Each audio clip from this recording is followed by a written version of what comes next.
Hello and welcome to Lifecolours, the revolutionary program that aims to reverse, improve and prevent all the known chronic lifestyle diseases.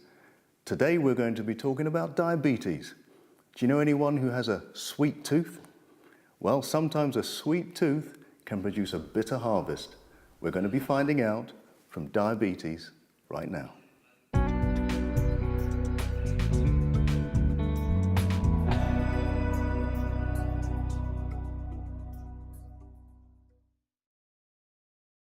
Today we're going to be looking at the colour purple. That represents diabetes. Diabetes affects many people in the Western world, specifically in UK, Europe and the United States. It affects about a third of the population. Many of them are considered to be pre-diabetics. In the UK that means 14 million people. The numbers have tripled only in the last 8 years. And that also means that in America, those figures are mirrored also. But it's not just in the Western world. In Nigeria, Brazil, Russia, China, the rates of diabetes have been increasing at a dramatic rate. In the World Health Organization, they estimate around about 400 million people have the disease. And it's not just a physical cost, there's a financial cost. In the United Kingdom, 10% of the National Health Service is spent on diabetes. They spend roughly £1 million per hour just on diabetes. And if this trend continues, it will bankrupt healthcare systems, not just in the UK, but globally. And here's some of the other human costs. Did you know 50% or more of people who are blind because of diabetes? Also the same figure for people who have to have their limbs amputated or who have kidney disease and go on renal dialysis. Diabetes affects every part of the human body. It also affects things like heart disease. You become more at risk of heart disease if you have diabetes. You may have an increased risk of having a stroke. Erectile dysfunction and infertility are also increased with diabetes. So diabetes is not something you really want to have.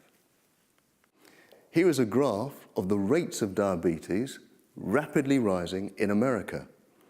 Here you see, in 1980, levels were quite stable at around 6 million people in the population. When you came to the mid-90s, suddenly that graph starts to rise. And that can be linked to the increased production and manufacture of sugary foods, especially sweet drinks. So the question is, why the rapid rise in diabetes? And you'll find that the graph for obesity mirrors the graph for diabetes. In fact, over 50% of people who have diabetes are obese. So what is it about what we eat then? Because it's not just what you eat, but how much you eat. Let me take you back to 1925, where a scientist by the name of H.P. Himsworth discovered something novel about diabetes. He looked at the diets of the countries around the world and looked at how much fat was in their diet and how much carbohydrate was in their diet. And then he marked the rates of diabetes. This is what he found. The light areas represent the fat content or the percentage of fat in the diet. The dark areas represent the percentage of carbohydrate. As you can see, as carbohydrate increases in diet, diabetes decreases.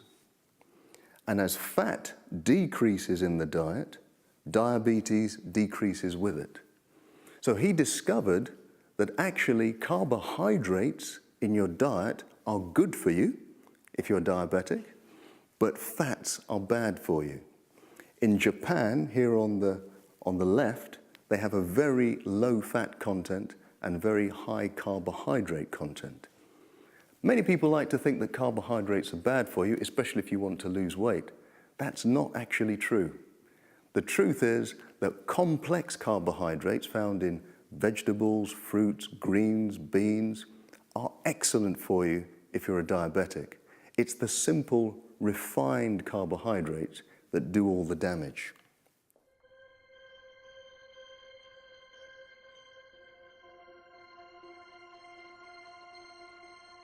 When you hear the word insulin, you may think of a drug taken by people who have diabetes.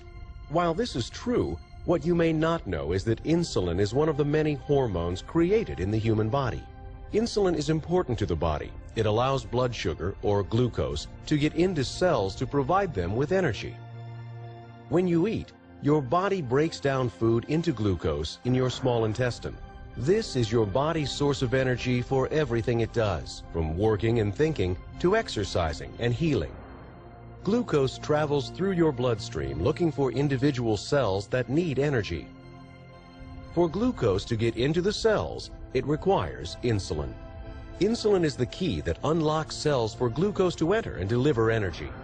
When insulin arrives, it signals the cell to activate glucose transporters. These transporters pull glucose through cell walls. When glucose moves into the cell, it delivers energy.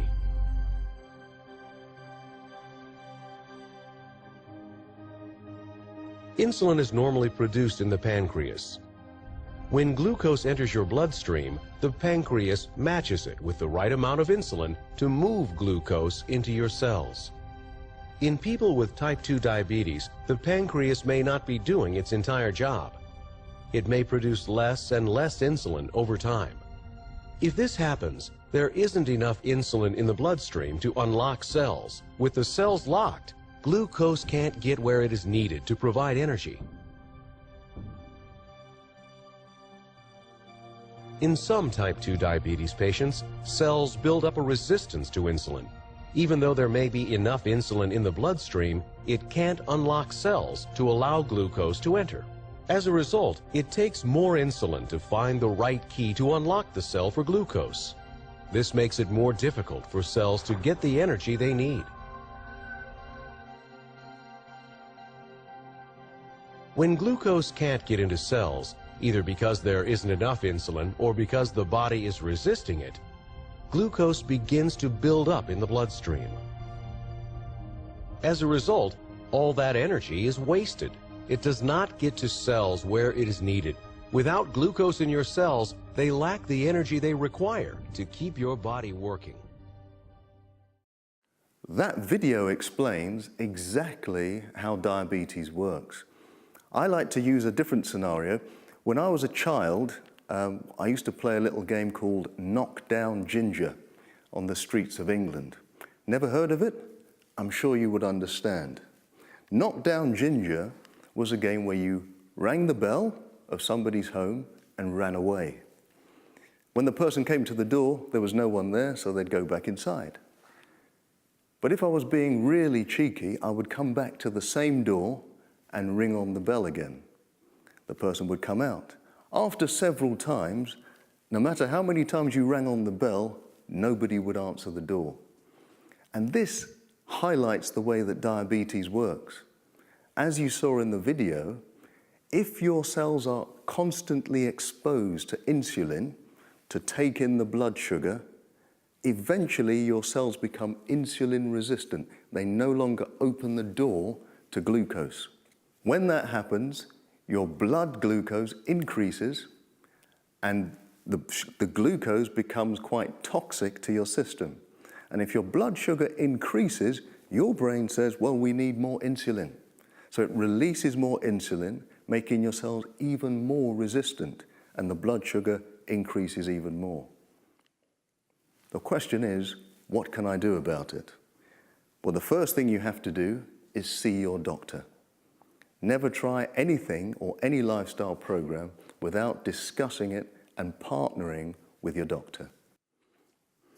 But it's not just about treating diabetes. What we really want to know is how to reverse diabetes. And the reversal of diabetes comes under the dark purple plan. The dark purple plan, which goes from week 1 to week 4. And this involves starting by eliminating all simple sugary foods. Eliminating things such as juices, sweet drinks, and especially alcohol. I recently met somebody who was 70 plus years old. He hadn't drunk anything except water for over 30 years, and he looked absolutely fantastic. As well as the drinks, you need to cut out all the white stuff, all the white bread, all the white rice, and the white pasta, even potatoes. Those kind of simple carbohydrates are toxic to you if you have diabetes. So for 2 weeks only, the only food you can eat are greens, beans, and vegetables. Actually, that's not that hard because there are lots of wonderful salads you can have, lots of wonderful stews, but you do have to eliminate all of those sugary sources. Now, many people ask me, well, that's easy to say, Dr. Chitty, but how do I do it? You know, I really like to eat my cakes, my biscuits, my whatever. Well, I've come up with a wonderful plan called the Dr. Chitty method. I devised it because I personally am quite addicted to sugary things myself, and I had to find a way to stop myself eating so much. Now, the Dr. Chitty method goes like this. If you want to have a donut or a cake or a biscuit, never say to yourself, I can't eat the donut. If you say that to yourself, your mind will always say, well, I want it even more. We always want what we can't have. Instead, say to yourself, I will eat the donut, but I will eat it in half an hour. And at that point, eat yourself an apple. When you eat that apple will release glucose slowly into your bloodstream. So by half an hour, your blood sugar will be high enough to help you think, you know what, I actually don't need that donut anymore.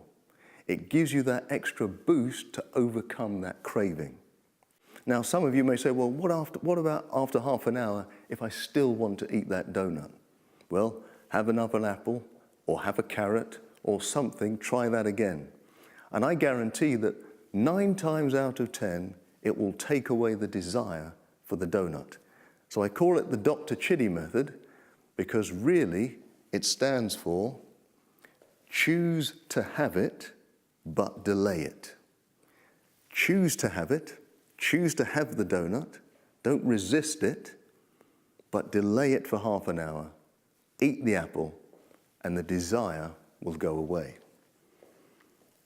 So after we've tried that method, you may still fall down and say, well, you know, I need to have that donut anyway.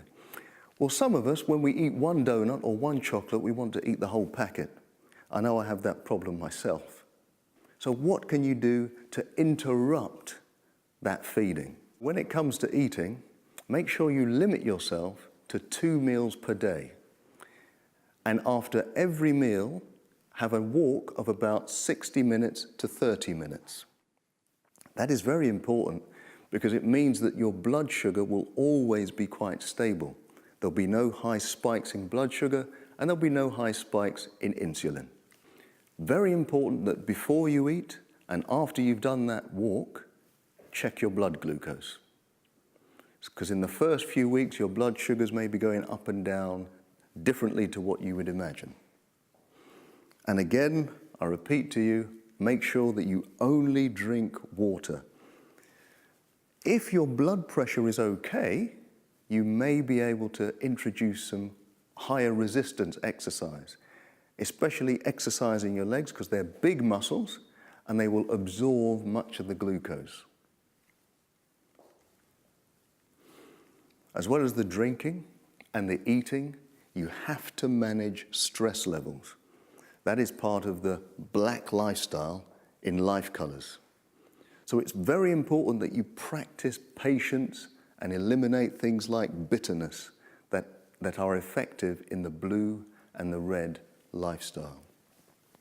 Now in the weeks 4 to 8, your blood sugar would be almost normal.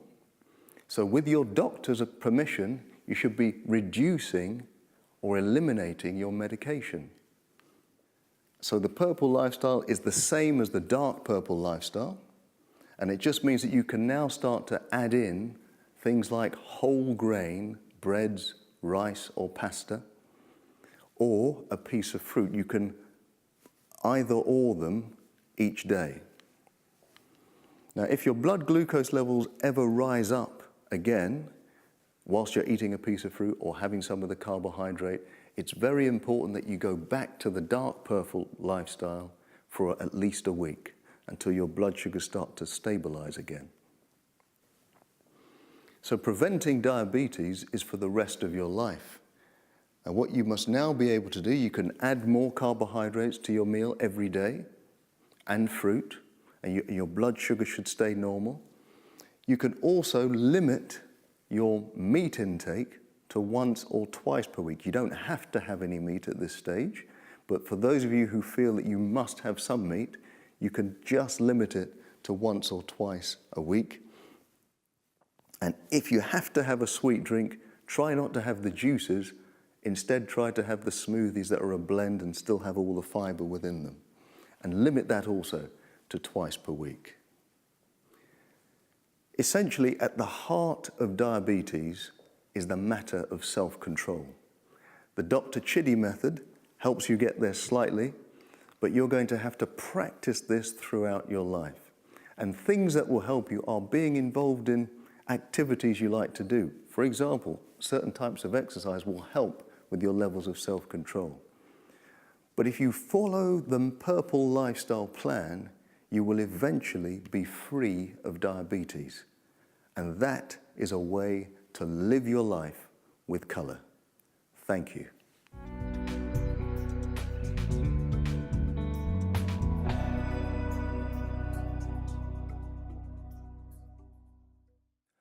Well, that brings us to the end of the Purple Life Color.